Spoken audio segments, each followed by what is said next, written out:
আজকে আমি যে বিষয়টি আলোচনা করব এটা হলো প্রাইমারিতে ৩য় ধাপের শিক্ষক নিয়োগের সর্বশেষ আপডেট।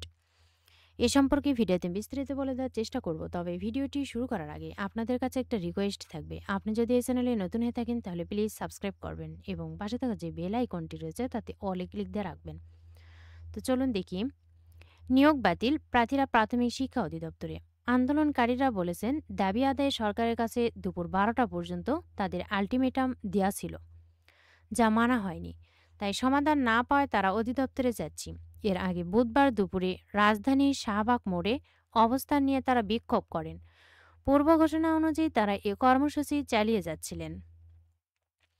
হাইকোর্টের রায়ে নিয়োগ বাতিল হওয়া ঢাকা ও চট্টগ্রাম বিভাগের সহকারী শিক্ষক পদে নির্বাচিত প্রার্থীরা প্রাথমিক শিক্ষা অধিদপ্তরের দিকে রওনা হয়েছেন। আন্দোলনকারীরা বলেছেন দাবি আদায়ে সরকারের কাছে দুপুর ১২টা পর্যন্ত তাদের আলটিমেটাম দেওয়া ছিল, যা মানা হয়নি। তাই সমাধান না পাওয়ায় তারা অধিদপ্তরে যাচ্ছি।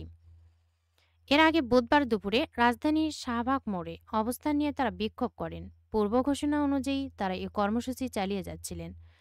গতকাল মঙ্গলবার আন্দোলনকারীদের দাবি দেওয়া নিয়ে সচিবালয়ে ফলপ্রসূ আলোচনা হয়নি বলে জানিয়েছেন সুপারিশপ্রাপ্ত প্রাথমিক বিদ্যালয়ের সহকারী শিক্ষক পদের প্রার্থীরা।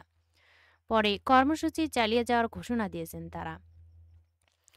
মঙ্গলবার সচিবালয়ে যাওয়া প্রতিনিধি দলের একজন বলেন, সচিবালয়ে গিয়ে আমরা সচিব আবু তাহের মোহাম্মদ মাসুদ আলমের সঙ্গে সাক্ষাৎ করি। আগে আমাদের যেমন আশ্বস্ত করা হয়েছিল, এবারও সে একইভাবে আশ্বস্ত করে বলা হয় যে এটা আদালতের রায়, এর এখতিয়ার হচ্ছে বিচারকের। তারা বললেন সরকারের ওপর বিশ্বাস ও আস্থা রাখতে। গত বৃহস্পতিবার ঢাকা ও চট্টগ্রাম বিভাগে সরকারি প্রাথমিক বিদ্যালয়ে শিক্ষক পদে কোটায় নির্বাচিত হওয়া ৬,৫৩১ জনের ফল বাতিল করে হাইকোর্ট। আদালত মেধার ভিত্তিতে নতুন করে ফল প্রকাশেরও আদেশ দেয়। সেদিন রাত থেকে আন্দোলন চালিয়ে যাচ্ছেন নিয়োগ বাতিল হওয়া প্রার্থীরা।